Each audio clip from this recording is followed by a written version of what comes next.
అసలైన పోరాటం కణం ప్రజాపక్షం జనసైనిక్ న్యూస్ కి స్వాగతం. ముందుగా హెడ్లైన్స్. మదనపల్లె జనసేన నేత శ్రీరామ రామాంజనేయులకు సతీ వియోగం. పలు సామాజిక సేవా కార్యక్రమాల్లో పాలు పంచుకున్న నళినీరామ్ మృతి పట్ల పలువురి సంతాపం. పార్టీ పటిష్టానానికి విశేష కృషి చేసిన రామాంజనేయులు సతీమణి నళినీరామ్.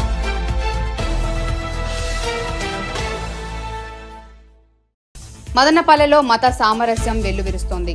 పండుగలు, ఉత్సవాలు, కరోనా సమయంలోనూ అడుగడుగున సామాజిక ఐక్యత. దేశ, మత, సామాజిక సంస్కృతి కార్యక్రమాల్లోనూ మదనపల్లె కుల మతాలకు అతీతంగా సేవలు. మదనపల్లె ఎమ్మెల్యే షాజహాన్ బాషా సర్వమత ఐక్యత అనురాగాలకు ఆదర్శనీయుడు. వినాయక చవితి సందర్భంగా పలు చోట్ల వినాయక మట్టి విగ్రహాలు పంపిణీ చేసిన ఎమ్మెల్యే. నందమూరి బాలకృష్ణ తనయుడు నందమూరి మోక్షజ్ఞ సినీ రంగ ప్రవేశానికి లైన్ క్లియర్. తాత ప్రతిష్ఠ నిలుపుతూ ఆయనంత ఎత్తుకు ఎదగాలని ట్వీట్ చేసిన జూనియర్ ఎన్టీఆర్, నందమూరి కళ్యాణ్ రాములు. బాలకృష్ణ, హరికృష్ణ తనయుల మధ్య సఖ్యత లేదన్న కమెంట్లకు ఫుల్ స్టాప్. ప్రశాంత్ వర్మ దర్శకత్వంలో బాలకృష్ణ రెండో కూతురు తేజస్విని నిర్మాతగా మోక్షజ్ఞ ఎంట్రీ. ఇక డీటెయిల్స్ చూస్తే, విలేకరి, జర్నలిస్ట్ ఈ పేరు వినడానికి చాలా సింపుల్ గా అనిపించిన దాని బాధ్యతలు మాత్రం అనన్య సామాన్యం. వరదలతో ముంపు విలయం సృష్టించింది. అక్కడి వాస్తవాలు బయటి ప్రపంచానికి చేరవేస్తేనే తెలుస్తుంది. కరోనా విపత్తు ఎక్కడ ఎలాంటి దారుణాలు ఉన్నాయో ఎత్తి చూపితేనే వైద్య సేవలు మెరుగవుతాయి. రైతు నష్టం, పేదల కష్టం, ఉద్యోగుల బాధ్యత, రాజకీయ నేతల విధి, విద్య, వైద్యంలో సమస్యలు ఇలా ఒకటేమిటి అన్నింటా విలేకరి కనపడతాడు. తన కెమెరాతో, తన కలంతో సామాజిక బాధ్యతను నిర్వర్తిస్తూ నిజమైన సమాజ హితైషిగా నిలుస్తాడు. జర్నలిస్ట్ దినోత్సవం సందర్భంగా కలం శ్రామికులకు జనసైనిక్ న్యూస్ ఛానల్ ద్వారా ప్రత్యేక శుభాకాంక్షలు తెలియజేస్తున్నాం. విలేకరి అవిశ్రాంత అక్షర కర్షకుడు, అలు పెరగని కలం కార్మికుడు విలేకరంటే. లక్ష్య సాధనలో గురి తప్పని విలుకారుడు. విత్తుని మొలకెత్తించడానికి రైతు తన శ్రమను దారపోసినట్లు వార్తను సేకరించడానికి విలేకరి తనలో ఉన్న సర్వశక్తులు ఉపయోగిస్తాడు. అక్షరానికి జీవమివ్వడానికి కవి ప్రసవ వేదన పడినట్లు వార్తను వెలిగించడానికి విలేకరి లోపల దగ్ధమవుతుంటాడు. శాంతి భద్రతల రక్షణకు పోలీసులు నిరంతరం శ్రమించినట్లు వార్తా విశేషాల సేకరణకు విలేకరి నిత్యం దర్యాప్తు చేస్తుంటాడు. మాఫియా ఆగడాలను అరికట్టడానికి నేర శోధన విభాగం పనిచేసినట్లు చీకటి రాజ్యం గుట్టు రట్టు చేయడానికి విలేకరి సాహస వీరుడు అవుతుంటాడు. ఉద్యమాలపై ప్రభుత్వాలు ఉక్కుపాదం మోపుతుంటే మూల కారణాల విశ్లేషకుడై ఆవిష్కరిస్తాడు. ఎండ, వాన, కొండ, కోన అన్నీ తన వృత్తికి వార్తా విశేషాలే. వరద, బురద, సునామీ, బినామీ అన్నీ తన కళానికి పరిశోధనాంశాలే. నేరాలు, ఘోరాలు, వేషాలు, మోసాలు అన్నీ తన కెమెరా నేత్రంలో బందీలై వార్తా సేకరణలో విలేకరి ఒక్కోసారి సాలెగూడులో చిక్కుకున్న శలభమవుతాడు. ఒక్కోసారి యుద్ధ క్షేత్రంలో తెగువ చూపిన యోధుడవుతాడు. రాత్రింబవళ్లతో భూభ్రమణం జరుగుతుంటే దివారాత్రులు వార్త సేకరణలో విలేకరుల పరిభ్రమణం జరుగుతుంది. విలేకరులు రాకపోతే ఎంత పెద్ద సభైనా వార్తల్లో వెలగదు. విలేకరులు లేకపోతే ఎంత ఎత్తు ప్రచారమైన లోకానికి తెలియదు. ప్రజలకు, వాస్తవాలకు వారధి అతడు. పత్రికలకు, వార్తలకు సారథి అతడు. ఇదిగో ఇన్ని విశేషాలున్నా, కార్యాచరణలు ఉన్నా అతడే విలేకరి. జయహో విలేకరి. వార్తైక జీవన శ్రమజీవి. తన జీవితం కన్నా సమాజ హితం కోసం పనిచేస్తూ తాను కర్పూరంలా కరిగిపోతూ సమాజానికి వెలుగునిస్తూ నిస్వార్థ సేవ చేస్తున్న సహచర జర్నలిస్ట్ అందరికీ జర్నలిస్ట్ దినోత్సవ శుభాకాంక్షలు. మదనపల్లెలో మత సామరస్యం వెల్లువిరుస్తోంది. హిందూ, ముస్లిం, క్రిస్టియన్ అన్న భేద భావాలు లేకుండా ఐక్యమత్యం అలరారుతోంది. పండుగల సమయాల్లోనే కాక కరోనా సమయంలోనూ అది ప్రస్ఫుటమైంది. ప్రధానంగా ఎమ్మెల్యే షాజహాన్ సారథ్యంలో అది కొత్త పుంతలు తొక్కుతోంది. గత 2 దశాబ్దాలుగా మదనపల్లె రాజకీయ యువకునిపై తనదైన ముద్ర వేసిన ఎమ్మెల్యే షాజహాన్ దేశ, మత, సామాజిక, సాంస్కృతికంగా కూడా ఐక్యతతో ఎనలేని కృషి చేస్తుండడం పలువురి ప్రశంసలు, మన్ననలు అందుకుంటోంది. తాజాగా మదనపల్లె పట్టణంలో మట్టి వినాయకుల పంపిణీ కార్యక్రమంలో పాల్గొన్న ఎమ్మెల్యే ముందస్తు వినాయక చవితి శుభాకాంక్షలు తెలియజేశారు. శుక్రవారం మదనపల్లి పట్టణం బెంగళూరు బస్టాండ్లో తాజ్ హోటల్ ఎదుట తెలుగుదేశం నాయకులు పఠాన్, ఖాదర్ ఖాన్ ఏర్పాటు చేసిన ఉచిత మట్టి వినాయకుని విగ్రహాలను పంపిణీ కార్యక్రమంలో పాల్గొని మట్టి విగ్రహాలను మదనపల్లి పట్టణ ప్రజలకు మదనపల్లి శాసనసభ్యులు ఎమ్మెల్యే షాజహాన్ బాషా అందజేశారు.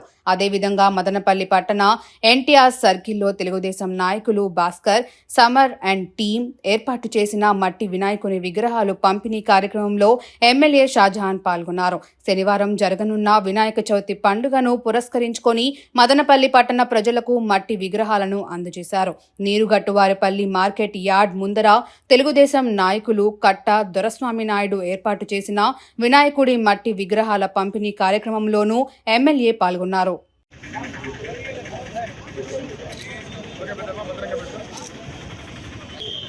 పర్యావరణ పరిరక్షణ ధ్యేయంగా మత సమరసానికి ప్రతీకగా ఈ సేదా ఫౌండేషన్ ద్వారా ప్రతి సంవత్సరం మట్టి ప్రతిమలు, చెట్లు, పూజ సామాగ్రి ఇవ్వడం అనవాయితీ. అందులో భాగంగా పెద్దలందరి సహకారంతో ఈరోజు మట్టి ప్రతిమలు మదనపల్లి నియోజకవర్గ ప్రజలకి అందించడం జరిగింది. మత సామరస్యానికి నేను ముస్లిం అయిన అన్ని కుల మతాలకు గౌరవించాలనే ఉద్దేశంతో ఒక భారతీయుడిగా ఈరోజు మదనపల్లిలో ఇటువంటి ఒక పెద్ద కార్యక్రమానికి పట్టణ ప్రముఖులంతా వచ్చి ఈ కార్యక్రమం విజయవంతం చేసినందుకు అందరికీ హృదయపూర్వక నమస్సుమాంజలు తెలియజేసుకుంటూ ముందస్తుగా అందరికీ వినాయక చవితి శుభాకాంక్షలు తెలియజేసుకుంటూ ఇటువంటి కార్యక్రమాలు ప్రతి ఏటా చేస్తున్నందుకు చాలా ఆనందంగా సంతోషంగా ఉంది.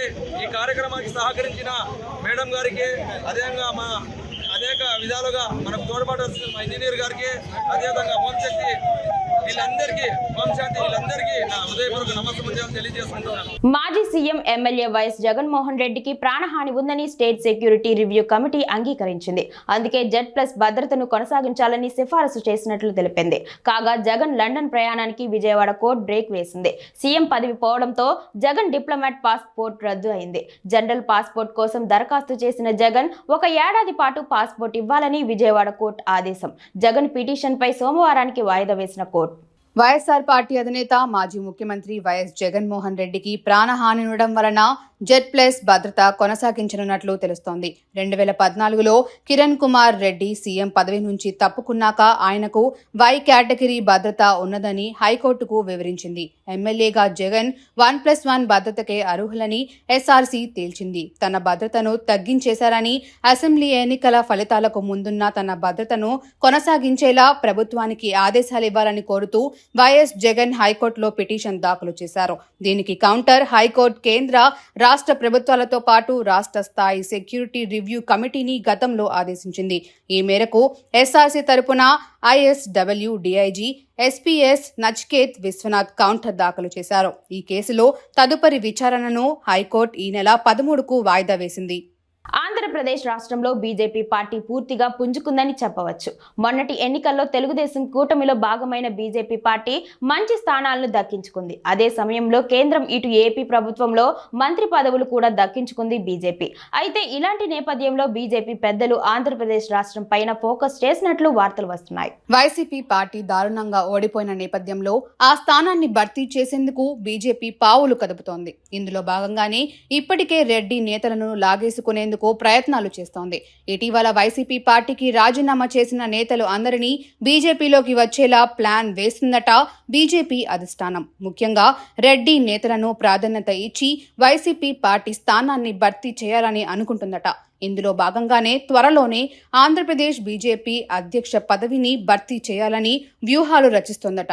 ప్రస్తుతం పురంధేశ్వరి బీజేపీ ఆంధ్రప్రదేశ్ అధ్యక్షురాలుగా కొనసాగుతున్నారు. అయితే ఆమెకు టీడీపీ మూలాలు ఉన్నాయని మొదటి నుంచి చాలా మంది బీజేపీ నేతలు వ్యతిరేకిస్తున్నారు. ఆమెను మార్చాలని కూడా చాలా మంది డిమాండ్ చేస్తున్నారు. అయితే ఇప్పుడు బీజేపీలో ఉన్న రెడ్డి నేతలు ఏపీ అధ్యక్ష పదవి ఇవ్వాలని బీజేపీ అధిష్టానం అనుకుంటున్నట్లు సమాచారం అందుతోంది. ఏపీ బీజేపీలో చాలా మంది రెడ్డి నేతలు ఉన్నారు. అలాగే వైసీపీ నుంచి కూడా కొంతమందిని తెచ్చుకుంటున్నారు. అందులో ఫైనల్ గా ఒకరిని సెలెక్ట్ చేసి పురంధేశ్వరిని తొలగించనున్నట్టుగా, ఇక ఆమెకు కేంద్రంలో కీలక పదవి ఇచ్చేందుకు కూడా బీజేపీ నిర్ణయం తీసుకుంటుందట. ప్రస్తుతం ఆమె రాజమండ్రి ఎంపీగా పనిచేస్తున్నారు.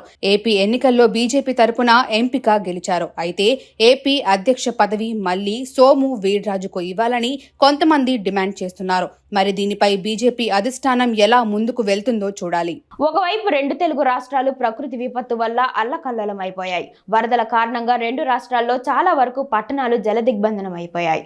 చాలా మంది నిరాశ్రయులయ్యారు. తిండి కూడా దొరకక చాలా మంది సహాయం కోసం ఎదురు చూస్తున్నారు. మున్నేరు వాగు వల్ల ఖమ్మం, బొడమేరు వాగు వల్ల విజయవాడ పట్టణాన్ని ముంచెత్తడంతో సగం నీటిలోనే మునిగిపోయాయి. ఈ నేపథ్యంలో ఏపీ రాష్ట్ర ముఖ్యమంత్రి చంద్రబాబు నాయుడిని జూనియర్ ఎన్టీఆర్ కలవనుండడం ప్రాధాన్యత సంతరించుకుంది. వరదల కారణంగా రెండు రాష్ట్రాల ముఖ్యమంత్రులు చంద్రబాబు నాయుడు, రేవంత్ రెడ్డి సహాయక కార్యక్రమాలను దగ్గరుండి పర్యవేక్షిస్తున్నారు. కాగా బాధితుల కోసం ఇప్పటికే తెలుగు ఇండస్ట్రీ నుంచి చాలా మంది సెలబ్రిటీలు ముఖ్యమంత్రి నిధులకు విరాళాలు ప్రకటించారు. చాలా మంది సెలబ్రిటీలు తమకు తోచినంత మొత్తాన్ని విరాళంగా ఇచ్చారు. అయితే ఇందులో అందరికంటే ముందుగా రియాక్ట్ అయిన సెలబ్రిటీ జూనియర్ ఎన్టీఆర్ రెండు తెలుగు రాష్ట్రాలకు ₹1,00,00,000 విరాళాన్ని ప్రకటించారు యంగ్ టైగర్.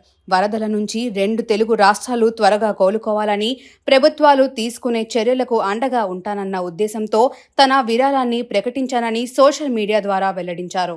తాజా సమాచారం ప్రకారం త్వరలోనే తారక్ రెండు రాష్ట్రాల ముఖ్యమంత్రులను కలిసి విరాళాలకు సంబంధించిన చెక్లను అందజేయనున్నట్లు సమాచారం. రేవంత్ రెడ్డిని కలవడం కన్నా ఎన్టీఆర్ చంద్రబాబును కలవబోవడం ఇప్పుడు ఆసక్తికరంగా మారింది. గతేడాది చంద్రబాబును జైల్లో పెట్టిన సమయంలో కూడా తారక్ స్పందించలేదు, మౌనంగానే ఉన్నారు. ఆఖరికి ఎన్నికల తర్వాత ఘన విజయం సాధించిన టీడీపీ గురించి ఎన్టీఆర్ కేవలం ఒకే ఒక్క ట్వీట్ వేశారు. దానికి చంద్రబాబు కూడా రిప్లై ఇచ్చారు. ఏదేమైనా ఇన్ని సంవత్సరాల తర్వాత మళ్లీ చంద్రబాబుని కలవబోతున్నారు ఎన్టీఆర్. ఇటీవల బాలకృష్ణ 50 ఏళ్ల సినీ ప్రయాణ మహోత్సవానికి సైతం జూనియర్ హాజరు కాలేదు. కాబట్టి వీరిద్దరి మధ్య మీటింగ్ ఎలా ఉంటుంది అని ఆసక్తిగా ఫ్యాన్స్ ఎదురుచూస్తున్నారు. కాగా ఈ వార్త ఇప్పుడు సోషల్ మీడియాలో బాగానే వైరల్ అవుతోంది. ఆధునిక రాజకీయాల్లో రెడీమేడ్ నాయకులు, నేతల వారసులు పుట్టుకొస్తున్నారు. కానీ ప్రజల్లోంచి వచ్చే నాయకులు అరుదనే మాట సర్వత్రా వినబడుతోంది. అయితే నిమ్మల రామానాయుడు మాత్రం నిజమైన ప్రజా నాయకుడిగా ప్రత్యర్థులు సైతం అంగీకరిస్తారు. నిజమైన ప్రజాసేవకుడు అని ఆయన పనితీరుని చూసినా ఎవరికైనా అనిపిస్తోంది. పాలకొల్లులో ఆయన పీపుల్స్ ఎమ్మెల్యే, ప్రతి ఇంటి ముందు ఆయన ఉంటారు. రోజు సైకిల్ వేసుకొని తిరుగుతారు. సమస్య ఎక్కడ ఉన్నా హంగు ఆర్భాటం లేకుండా వెళ్లి వస్తారు. బ్యానర్లు, స్వాగతాలు ఎక్కడా ఉండవు. కానీ కష్టాల్లో ఆయన ఉంటారు. అందుకే పాలకొల్లు అంటే రామానాయుడు. ఇప్పుడు ఆయన మంత్రి కూడా అయ్యారు. ఆయన సేవలు ఇప్పుడు రాష్ట్ర వ్యాప్తమయ్యాయి. విజయవాడ వరదల్లో అందరితో పాటు ఆయన భిన్నమైన బాధ్యతను తీసుకున్నారు. ముంపునకు కారణమైన బుడమేరు కట్టను, పూడిక గండ్లను పూడ్చే బాధ్యతలు తీసుకున్నారు. 3 రోజుల నుంచి ఆయన కట్ట మీదే ఉంటున్నారు. తిండి, నిద్ర మొత్తం అక్కడే. తాత్కాలికంగా ఆయన ఆ గండి పూడిస్తే భయం తొలగిపోతుంది. ఆ తర్వాత శాశ్వత చర్యలు తీసుకోవచ్చు. నిమ్మల అందుకే కష్టపడుతున్నారు. నిమ్మల రామానాయుడులా కష్టపడితే ఏ నియోజకవర్గంలో మరో ప్రజాప్రతినిధి వైపు ప్రజలు తిరిగి చూసే అవకాశం ఉండదు. ఎందుకంటే ఎమ్మెల్యే అనే పదవి అనుభవించడానికి, దోచుకోవడానికి కాదు, ప్రజల సమస్యలు తీర్చడానికి. ఈ విషయంలో నిమ్మల రామానాయుడు ప్రజలు ఇచ్చిన అవకాశంపై చాలా స్పష్టతతో ఉన్నారు. అందుకే ఇప్పుడు నిమ్మలకు రాష్ట్ర వ్యాప్తంగా ఫ్యాన్స్ ఉన్నారు. మదనపల్లె జనసేన నాయకులు శ్రీరామ రామాంజనేయులకు సతీ వియోగం. విషాదంలో జనసేన పార్టీ శ్రేణులు. జనసేనాధిపతి పవన్ కళ్యాణ్ వాకబు, ఓదార్పు. ఎమ్మెల్యే షాజహాన్ తో పాటు పార్టీలకు అతీతంగా పలువురు నాయకులు తీవ్ర దిగ్భ్రాంతి, సంతాపం. తన భర్త శ్రీరామ రామాంజనేయుల పాటు పలు సామాజిక సేవా కార్యక్రమాల్లో పాల్గొన్న నళని రామ్ అంగన్వాడీ సుదీర్ఘ నిరసన కార్యక్రమాల్లో అంగన్వాడీలకు స్వయంగా భోజన సేవలను నళినీరామ్ అందించారు. మదనపల్లె జనసేన చరిత్రలో మరపురాని ఘట్టంగా నిలిచిన శ్రీరామ రామాంజనేయుల సుదీర్ఘ పట్టణ పాదయాత్రలో జనాల కష్టాలు, కడగండ్లలో పాలు పంచుకున్న నళినీరామ్ మృతి పట్ల పలువురి సంతాపం. మదనపల్లె జనసేన నాయకులు శ్రీరామ రామాంజనేయులు సతీమణి నళని రామ్ శుక్రవారం ఉదయం తమ స్వగృహంలో కన్నుమూశారు. పలు స్వచ్ఛంద సామాజిక సేవా కార్యక్రమాల్లో పాల్గొంటూ పట్టణ ప్రజల విశేష ఆదరణ పొందిన నళని రామ్ మృతి జన సైనికులతో పాటు పలువురిని శోక సంద్రంలో ముంచేసింది. ఈ విషాద వార్త తెలుసుకున్న ఎమ్మెల్యే షాజహాన్ హుటాహుటిన శ్రీరామ రామాంజనేయులు ఇంటికి చేరుకున్నారు. కుటుంబ సభ్యులతో నళని రామ్ ఆరోగ్య వివరాలు అడిగి తెలుసుకున్నారు. జనసేన నాయకులు శ్రీరామ్ రామాంజనేయుల కుటుంబ సభ్యులతో కొద్దిసేపు గడిపారు. నళని రామ్ ఆత్మశాంతి కొరకు నివాళులు అర్పించారు. ఇదిలా ఉండగా విషాద వార్త నియోజకవర్గంలోని జన సైనికులను కలిచివేసింది. తొలి నుంచి జనసేన పార్టీ మదనపల్లెలో వేలుని కొని పటిష్టపడాలని ఆశించిన నళిని రామ్ ఆ దిశగా తమ వంతు కృషి చేశారు. పార్టీ కార్యక్రమాల్లో పాల్గొన్నారు. అంగన్వాడీ కార్యకర్తల సుదీర్ఘ సమ్మెలో పాల్గొన్న నళిని రామ్ స్వయంగా అంగన్వాడీలకు మధ్యాహ్న భోజనాల సేవలను అందించారు. మదనపల్లె జనసేన చరిత్రలో నా బూత్తో నా భవిష్యత్గా తమ భర్త శ్రీరామ్ రామాంజనేయులు చేసిన సుదీర్ఘ పట్టణ పాదయాత్రలో నళిని రామ్ పాల్గొన్నారు. ప్రజల కష్ట సుఖాల్లో జనసేన తోడు నీడగా ఉంటుందని ఉద్ఘాటించారు. నళిని రామ్ మృతి పట్ల పార్టీలకు అతీతంగా నాయకులు వారి స్వగృహానికి తరలివచ్చారు. తమ ప్రగాఢ సానుభూతిని దిగ్భ్రాంతిని వ్యక్తం చేశారు. ఇదిలా ఉంటే నళిని రామ్ అంత్యక్రియలు శుక్రవారం సాయంత్రం 4 గంటలకు జరుగుతాయని కుటుంబ సభ్యులు వెల్లడించారు. బాబాయ్ బాలకృష్ణ కుమారుడు ఎన్టీ రామారావు కుటుంబంలో 3వ తరం వారసుడు మోక్షజ్ఞ వెండితెరకు కథానాయకుడిగా పరిచయం కానున్న ప్రకటన వచ్చిన సందర్భంలో తమ్ముడిని సాదరంగా చిత్రసీమలోకి ఆహ్వానించారు జూనియర్ ఎన్టీఆర్ కళ్యాణ్ రాములు. దీంతో కొంతకాలంగా నందమూరి ఫ్యామిలీలో బాలకృష్ణ హరికృష్ణ వారసుల మధ్య సఖ్యత లేదన్న కామెంట్లకు ఫుల్ స్టాప్ పడ్డట్లయింది. తాతగారి ప్రతిష్ఠ నిలబెట్టే ఎత్తుకు నువ్వు ఎదగాలని మనస్ఫూర్తిగా కోరుకుంటున్నాను అని నందమూరి కళ్యాణ్ రామ్ ట్వీట్ చేశారు. మోక్షజ్ఞకు పుట్టినరోజు శుభాకాంక్షలు చెప్పడంతో పాటు welcome to the tinsel town Mokshu అని పేర్కొన్నారు. మోక్షజ్ఞను కుటుంబ సభ్యులు మోక్షు అని పిలుస్తారు. ఈ విషయం ప్రేక్షకులకు తెలిసిందే. సినిమా ప్రపంచంలోకి అడుగు పెట్టినందుకు కంగ్రాచ్యులేషన్స్ మోక్షు. నీ జీవితంలో కొత్త అధ్యాయం ప్రారంభిస్తున్న సందర్భంగా తాతయ్య గారితో పాటు సకల దేవుళ్ళు నీకు ఆశీస్సులు అందజేస్తారని ఆశిస్తున్నాను అని man of masses NTR tweet చేశారు. ప్రశాంత్ వర్మ దర్శకత్వంలో పీవీసీయూలో సినిమాతో మోక్షజ్ఞ చిత్రసీమలో అడుగు పెడుతున్నారు. ఆయన సూపర్ హీరో రోల్ చేస్తున్నారని తెలిసింది. ఈ సినిమాతో బాలకృష్ణ చిన్న కుమార్తె తేజస్విని నిర్మాతగా మారారు. లెజెండ్ ప్రొడక్షన్స్ పతాకంపై ఆమె సమర్పణలో శ్రీ లక్ష్మీ వెంకటేశ్వర సినిమాస్ పతాకంపై సుధాకర్ చెరుకూరి ఈ సినిమా ప్రొడ్యూస్ చేస్తున్నారు. వార్తలు ముగించే ముందు హెడ్లైన్స్ మరోసారి. మదనపల్లె జనసేన నేత శ్రీరామ రామాంజనేయులకు సతీ వియోగం. పలు సామాజిక సేవా కార్యక్రమాల్లో పాలు పంచుకున్న నళిని రామ్ మృతి పట్ల పలువురి సంతాపం. పార్టీ పటిష్టానానికి విశేష కృషి చేసిన రామాంజనేయులు సతీమణి నళిని రామ్.